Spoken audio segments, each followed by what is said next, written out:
அஸ்ஸலாமு அலைக்கும் ஃப்ரெண்ட்ஸ். தேங்காய் பால் ராகி கூழ் எப்படி செய்யணும்னு பார்க்கலாம். ஒரு தேங்காய் எடுத்துக்கணும். அதிலிருந்து செகண்ட் பால் எடுத்து ஊற்றிக்கணும். ஒரு கப் ராகி போட்டுக்கணும். கட்டி இல்லாமல் நல்லா கச்சிக்கணும்.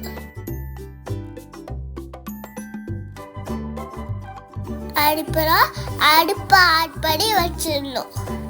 கை விடாம நல்லா கலக்கு ஃப்ரெண்ட்ஸ்.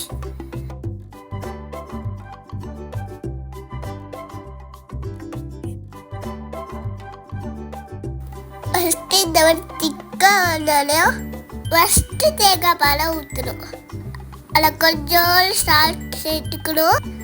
நல்லா கலந்துட்டு நல்லா கட்டி இல்லாமல் கலந்துக்கணும். உங்களுக்கு தேவையான சீனி போட்டுக்கணும்.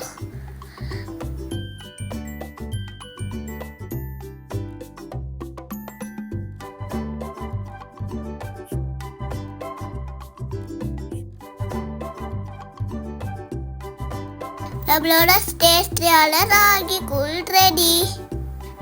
ட்ரை பண்ணிட்டு நீங்கள் எப்படி இருக்கு